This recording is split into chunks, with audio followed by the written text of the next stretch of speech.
यह कहानी है भूतिया हवेली, भूतिया हवेली के बारे में। बहुत साल पहले की बात है। फूलपुर नाम का एक गांव था। उस गांव में एक बहुत ही बड़ी हवेली थी। वहां सिर्फ भूतों का ही वास था। जो भी उस हवेली में जाता था, भूत उसे मौत के घाट उतार देता था और उसके कटे हुए सिर को बाहर रास्ते में फेंक देता था, ताकि लोग समझ जाएं कि इस हवेली पर सिर्फ मेरा राज चलेगा और किसी का भी नहीं। इसी डर से लोग वहां कभी नहीं जाते थे और इसीलिए उसे खूनी हवेली भी कहा करते थे। उस हवेली, भूतिया हवेली में रहने वाले भूत ने इतना दहशत फैला रखा था कि लोग उस हवेली के आसपास भी जाना नहीं चाहते थे। यहाँ तक कि भेड़ बकरी भी अगर गलती से घास चढ़ते चढ़ते वहां पहुंच गए तो वो भी तुरंत अपना दूम दबाकर भाग जाते थे, क्योंकि वह भूत जानवरों को भी नहीं छोड़ता था। एक दिन अमावस की रात थी। आसमान में बहुत बादल घिरे हुए थे और बारिश भी जोरों की हो रही थी। उसी गांव के 3 दोस्त राजा, शिवम और दीपक उसी रास्ते से स्टेशन जा रहे थे। उन्हें शायद उस हवेली और उस रास्ते के बारे में कुछ पता नहीं था।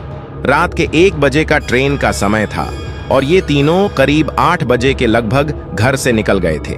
बारिश इतनी ज्यादा थी कि रास्ते में सामने का कुछ दिख नहीं रहा था। उनकी गाड़ी उस हवेली से होकर गुजर रही थी। सामने पूरा अंधेरा था और आसमान में बिजली जैसे ही चमक रही थी। वह हवेली और भयानक लग रही थी। तीनों की किस्मत इतनी खराब थी कि उनकी गाड़ी उस हवेली से होकर गुजर रही थी। सामने पूरा अंधेरा था और आसमान में बिजली जैसे ही चमक रही थी। वह हवेली और भयानक लग रही थी। तीनों की किस्मत इतनी खराब थी कि उनकी गाड़ी उस हवेली के ठीक सामने ही आकर खराब हो गई। ड्राइवर बोला, साहब लग रहा है कि इंजन में पानी चला गया है, गाड़ी स्टार्ट ही नहीं हो रहा है। इसको ठीक करने में शायद 1 घंटा लग जाएगा। तब तक आप लोग इस हवेली में जाइए। जैसे ही गाड़ी ठीक हो जाएगी मैं आप लोगों को वापस बुला लूंगा। ड्राइवर की बात सुनकर राजा, शिवम और दीपक हवेली के अंदर चले गए। हवेली बहुत ही सुंदर और चमकदार थी। अंदर थोड़ी सी रोशनी थी और ऊपर सीढ़ियों से एक बूढ़ा सा आदमी एक हाथ में लाठी और दूसरे में लालटेन लेकर नीचे उतर रहा था। राजा ने उससे पूछा, बाबा क्या हम यहाँ थोड़ी देर रुक सकते हैं? बाहर बहुत तेज बारिश हो रही है और हम इस तेज बारिश की वजह से बीच रास्ते में फंस गए हैं। उसने पहले तो उन तीनों को गौर से देखा और बोला, ठीक है, रुक जाओ। फिर जब वे तीनों हॉल में पहुंचे तो उन लोगों ने देखा कि हवेली बहुत ज्यादा बड़ी थी और उससे कई गुना ज्यादा खूबसूरत भी थी। वहां एक दीवार पर एक आदमी की बहुत बड़ी तस्वीर लगी हुई थी, जिसकी बड़ी सी मूछे, एक हाथ में तलवार और दूसरे हाथ में पहले जमाने के तरह बंदूक था, एकदम राजा की तरह। और उस तस्वीर को देखने में डर महसूस हो रहा था। ऐसा लग रहा था कि ये कोई मामूली तस्वीर नहीं है। दीपक ने तुरंत उस बाबा से पूछा, बाबा क्या आप इतने बड़े हवेली में अकेले रहते हो और इस तस्वीर में ये आदमी कौन है? बाबा ने दीपक से आंख मिलाकर कहा, ये इस घर का मालिक थे जो कई साल पहले इनकी मौत हो गई और मैं इनका रिश्तेदार हूं और इस हवेली की देखभाल के लिए आता जाता रहता हूं। आज बारिश की वजह से मैं भी घर नहीं जा पाया। चलो मैं तुम लोग को कमरा दिखा देता हूं। राजा, शिवम और दीपक उसके पीछे पीछे चल दिए। वे लोग सीढ़ी के सामने जैसे ही गए तो ऐसा लगा कि कोई उन्हें छुप कर देख रहा है। फिर उन लोग ने अनदेखा कर दिया। कमरे तक जाते जाते अचानक उन लोगों की नजर वापस राजा की तस्वीर पर ही थोड़ी देर के लिए उन्हें ऐसा लगा कि उसके हाथ और सिर हिला। शायद सबका वहम था या सच, पता नहीं, लेकिन ये सब देखकर उन लोग थोड़ा डर गए थे। फिर वो बाबा उन सबको एक कमरे में लेकर गया। फिर उन लोगों ने अपना अपना सामान रखा और सो गए। वे लोग इतना थक चुके थे कि बिस्तर पर लेटते ही नींद आ गई। रात के शायद 12 बजे का समय हुआ होगा। तभी शिवम अचानक चिल्लाने लगा। उसकी आवाज सुनकर उसके दोनों दोस्त जग गए और उससे पूछने लगे, क्या हुआ भाई, तू इतना जोर से क्यों चिल्लाया? फिर शिवम बोला, मुझे एक बहुत डरावना सपना आया था। मैंने देखा कि उस फोटो वाला आदमी हम तीनों को मारने आया है। शिवम की बात सुनकर राजा और दीपक को मजाक लगा, इसलिए उन दोनों ने उसे समझाया और दोबारा सुला दिया और खुद सो गए। फिर थोड़ी देर बाद बिल्कुल वही सपना राजा और दीपक को आया। इसके बाद तीनों डर गए।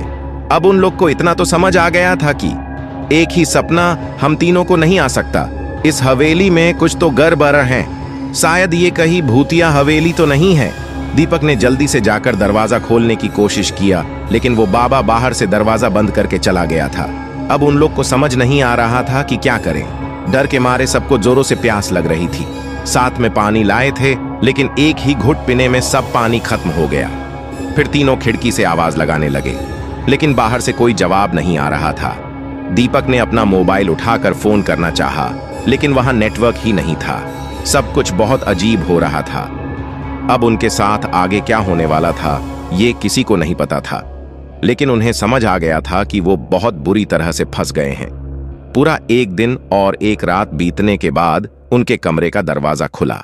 बाहर पूरा सन्नाटा था और जो बाबा उनको मिला था उसका भी कोई पता नहीं था। जैसे ही दरवाजा खुला, तीनों पागलों की तरह दौड़ आकर कमरे से बाहर निकले और हवेली से बाहर निकलने का रास्ता ढूंढ रहने लगे, लेकिन बाहर जाने का कोई रास्ता नहीं था।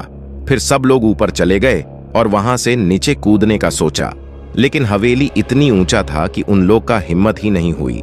उदास होकर सभी वापस नीचे आ गए। सबको बहुत तेज भूख और प्यास लगी थी। सब जगह देखा, लेकिन उन्हें न ही कुछ खाने को मिला और न ही कुछ पीने को। नल तो था, लेकिन उसमें पानी नहीं आ रहा था। सब थक के एक जगह बैठ गए और अब क्या करें यही सोचकर एक दूसरे से पागलों की तरह बर्ताव करने लगे। थोड़ी ही देर में शाम हो गई और उस हवेली के अंदर एक शैतानी माहौल बनना चालू होने लगा। थोड़ी देर में अंधेरा हो गया और तीनों दोस्त आपस में लड़ने लगे। ऐसे ही उन लोग की रात बीत जाती है। फिर दूसरे दिन सुबह होती है और फिर से सबको दोबारा से भूख और प्यास लगी होती है। सुबह फिर से सब लोग पानी खोजते हैं। तभी अचानक शिवम का पैर सीढ़ियों से फिसल जाता है और उसके पैर से खून निकलने लगता है। खून को देखते ही राजा और दीपक पागलों की तरह खून को पीने लगते हैं। तभी शिवम कहता है, अरे पागल हो गए क्या तुम लोग? क्या कर रहे हो? जानवर हो क्या? शिवम की बात पे कोई भी ध्यान नहीं देता है और उसके खून को पीते रहते हैं। खून को पीने से उनकी थोड़ी सी प्यास बुझ जाती है, लेकिन अब भूख के मारे उनकी जान निकलने लगी। रात हो गई थी। राजा और दीपक के अंदर शैतान समा गया था। वे दोनों शिवम के ऊपर टूट पड़े और उसे नोचने लगे। खूनी खेल चालू हो गया था। उस हवेली में जो शैतान रह रहा था वो उन दोनों को अपने बस में कर लिया था। थोड़े ही देर में राजा और दीपक शिवम के शरीर को काट काट कर टुकड़े टुकड़े कर दिए और उसके मांस को खाते रहे और खून को पीते रहे। शिवम की जान बची ही कितनी थी। इतने दिन का भूखा दोनों से बच नहीं पाया। शिवम की मौत हो गई। राजा और दीपक काफी देर तक उसका मांस खाते रहे, जैसे कोई जानवर दूसरे जानवर का मांस नोच कर खा रहा हो। ऐसा लग रहा था कि उन लोग के अंदर का इंसान मर गया हो। कुछ देर बाद रात हो गई। खून पीकर और मांस खाकर दोनों को अब बहुत जोरों की नींद आने लगी और वे जहां थे वहीं सो गए। सुबह हुई। दोनों थके हालत में सो के उठे, लेकिन प्यास और भूख उनका पीछा कहां छोड़ने वाली थी। अब दोनों एक दूसरे का शिकार करने के लिए सोचने लगे। राजा ने चालाकी से एक दरवाजे के पीछे छुप गया और जैसे ही दीपक कमरे में आया वैसे ही राजा ने उसका सर पकड़कर दीवार में दे मारा। उसका सर फटकर दो टुकड़ा हो गया। जमीन पर पूरा खून ही खून बहने लगा।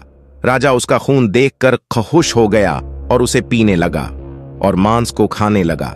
हैवानियत अपने चरम सीमा पर थी। शैतान उसके ऊपर हावी हो चुका था। उसे कुछ सोचने समझने का मौका ही नहीं दे रहा था। तभी कुछ देर बाद राजा के शरीर में एक बिजली सी लहर चढ़ने लगी। वो कभी दीवार में तो कभी दरवाजे में अपने सर को मारने लगा। उसका शरीर उसके वश में नहीं था। ऐसे ही काफी देर तक किया और अंत में खुद मर गया।